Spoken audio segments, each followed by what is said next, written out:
I was born a woman. That's what they often say. What I'm saying is, no one was born anything. What? You're losing me in a huge way. Why? You don't think that some women are born women and you don't think you're born a man? No.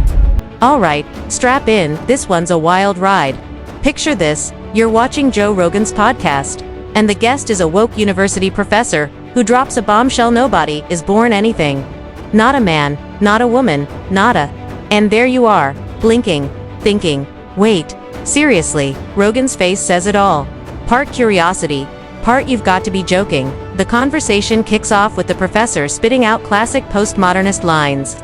You know the drill. Gender is a social construct. Biology doesn't matter that much. Woman is just a concept, yada yada. Basically, the kind of talk that earns you side eyes in a gender studies lecture if you dare to disagree. But here's the kicker. This isn't just a defense of trans ideology. The professor is actually calling out parts of the trans movement for claiming they were born a certain gender. His point, nope, you weren't born as anything at all. The trans movement, for instance, right? That started from postmodernism. That whole idea, right, is that, if you were born with a penis, you're a man, and you should do X, Y, and Z with your life, right? The trans movement needed postmodernism to make that intervention and say, no, that's not true, right? You can actually be a woman, because woman is an invention, it's a social construct. What much of the trans movement now is doing, which makes me so sad, is that they're saying that I am biologically, essentially, naturally, in my core, a woman. No one is. No one is. What? Territory. This is Rogan at his best. He doesn't launch into an attack. Instead, he asks straightforward, almost innocent questions, simple enough to seem harmless, but sharp enough to make the argument collapse. So, if you weren't born a man, what were you? Silence. Total silence. The whole point of this movement used to be that you get to choose your gender or choose not to be a gender. You get to move around. Your destiny is not determined for you. What a lot of the trans movement now is doing, there's a good word, reifying. They're making these ideas, these abstractions real again. They're making these claims that are similar to Sam Harris's claims and to old racist claims and to old sexist claims, that if you're born a particular way biologically, this is who you are. Right? Because you've heard a lot of trans people say this, right? I was born a woman. That's what they often say. What I'm saying is, no one was born anything. What? You're losing me in a huge way. Why? You don't think that some women are born women and you don't think you're born a man? No. What are you born? Why are you a man? For all sorts. You can practically hear the gears grinding in the professor's head. This is the moment you realize these high-minded theories work fine in an academic echo chamber, but crumble the second they meet real-world questions. And Rogan isn't stopping. He keeps firing off questions fast, precise, relentless. What makes you a man? Why don't chromosomes count? So XY doesn't matter. Testicles don't matter. Your biological ability to impregnate a woman. Why are you a man? For all sorts of reasons. For all sorts of reasons. Yeah. None of them being Well, biological. we just decided. None of them being the XY chromosome. None of them being you have testicles. None of them being you have a penis. None of them being the fact that you generally gravitate towards male activities like boxing, kickboxing, aggressive things. We just went through this whole thing. No, you didn't. Yoel Romero and Andy Dick. Yeah, but you. Why are they both men? But you. Yeah. You're a man. Yeah. Right? We're not talking about the broad spectrum of masculine behavior. We're talking about no one is born a man. You're not born a man. I'm not born a man. I'm saying that no. I think we're getting. You can see the professor start squirming, grasping for answers that simply don't exist. His logic wobbles like a Jenga tower. He claims categories, like man and woman, are too broad to matter. Rogan fires back. Sure, but we can still define them biologically just like we do with animals. And then the Doberman analogy hits. If I pay for a female Doberman and the breeder gives me a male, then says, well, he identifies as female, I'm calling that crazy and asking for my money back. Tell me you wouldn't do the same. No one would accept that lot. Male Dobermans and female Dobermans, right? You can't if you go to buy a male Doberman and the guy gives you a female Doberman, he goes, oh, but she identifies as being a male. It's just an invention, man. This is a male, but she's a male. You can't disrespect her by saying she's not a male. You would say that guy's crazy and you want your money back. Are there any two females who are identical? Two female what? Anything. I mean, if you have a No. really good breeder, you can get pretty goddamn close if you're talking about dogs. No. There are no two organisms that are identical. Certainly They're not. not identical Certainly not. down to the hair. Yeah, No, you got me on well, a technicality, but so you can still then- categorize them as XY Sure. or XX chromosomes. Here's the thing. Categories aren't perfect. Nature throws curveballs, but that doesn't make the categories useless. You don't scrap the concept of male just because some men are infertile. You don't erase bird just because ostriches can't fly. The professor doesn't see it that way. He tries to turn infertility into a gotcha. What about men who can't get a woman pregnant? Why are they still men? Rogan shuts it down instantly. Those are rare exceptions, not the rule. Category of man becomes meaningless.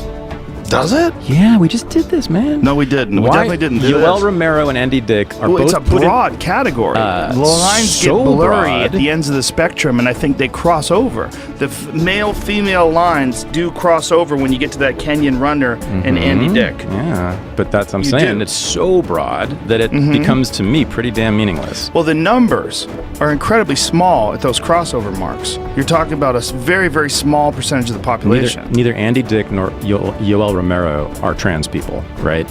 And Andy might be. They are so different, though, physically in every way. Okay, yeah. But we both put them in this silly category called man. What the hell does that mean Well, anymore? Andy has children. He made does that them. mean anymore? He impregnated different women and got And babies there's from a them. lot of people called men who don't and can't.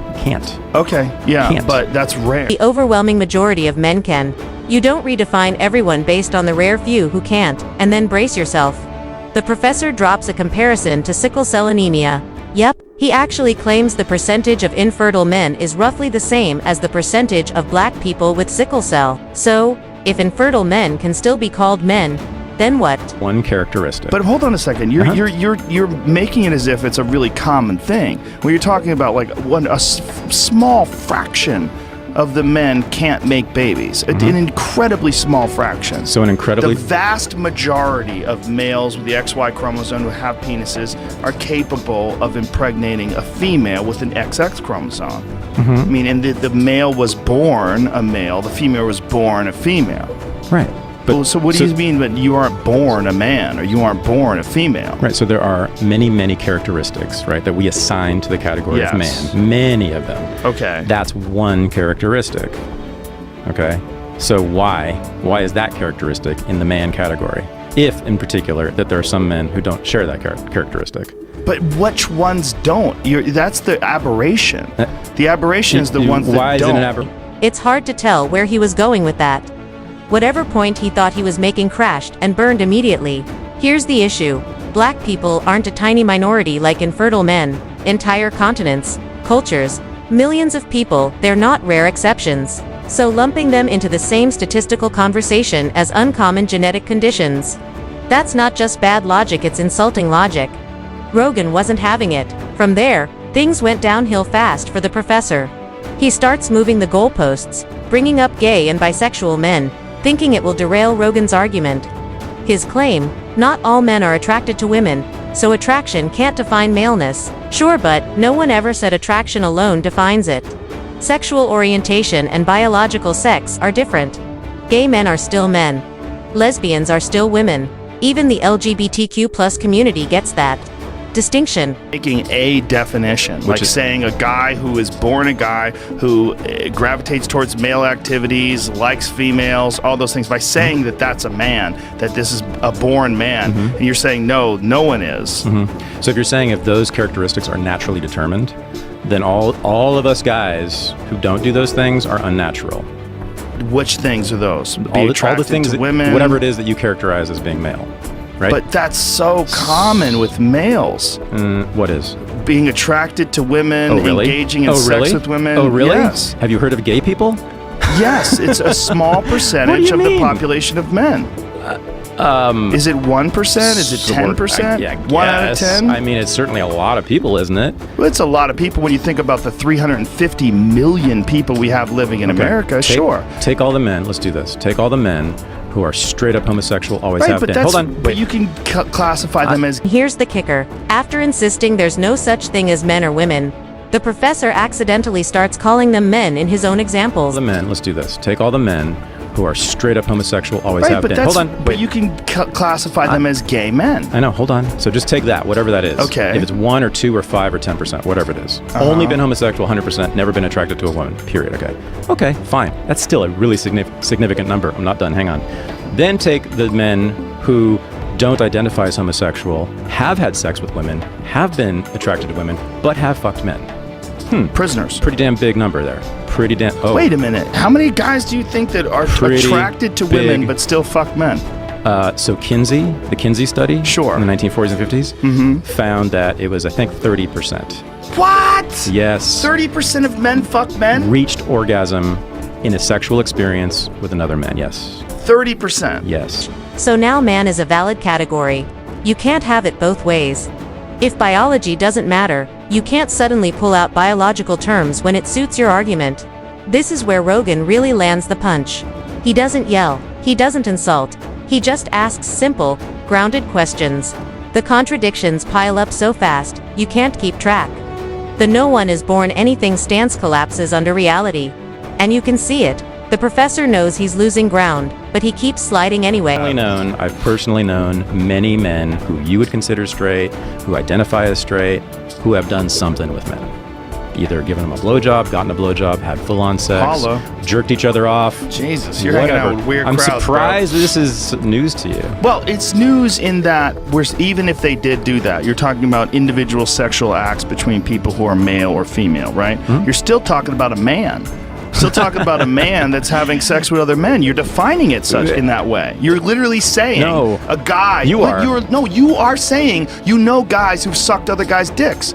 A guy who's done it to a guy. Yeah. You're saying This isn't just about one professor on one podcast. It's a snapshot of what's happening on campuses nationwide. Instead of teaching critical thinking, too many professors push ideology. They tell students what to think instead of how to think. Wrapped in academic jargon, it often comes down to feelings over facts. Feelings aren't bad, they're human, but they don't replace reality. Redefine truth based on personal emotion, and everything becomes negotiable. When reality is negotiable, chaos follows. That's why conversations like this matter. That's why someone like Rogan willing to ask obvious questions is so important. It's not about humiliating anyone. It's about holding ideas accountable. If an idea can't survive basic questions, it shouldn't drive public policy, rewrite language, or reshape education. This exchange is a masterclass in clarity. If your worldview can't define a man or woman without contradictions, it's time to revisit it. If defending your belief means moving goalposts and using bad analogies, you're defending ideology, not truth. And the funny part, Rogan didn't destroy the professor by shouting. He let him destroy himself. The questions were the weapon.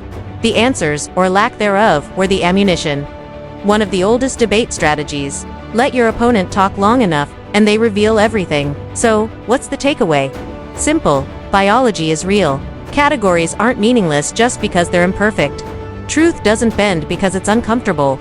You can live however you want, identify however you want, express yourself however you want, that's freedom. But erasing reality isn't expanding freedom. Here's a little test. If someone says no one is born anything, ask what they were born as. Watch what happens next. If you loved watching Rogan dismantle this step by step, hit like so more people see it. For more nonsense breakdowns like this, subscribe, drop a comment. Do you think the professor actually believed what he said, or was he too deep in ideology to admit reality? One thing's clear, this conversation isn't over. Not on campuses, not in politics, and definitely not here.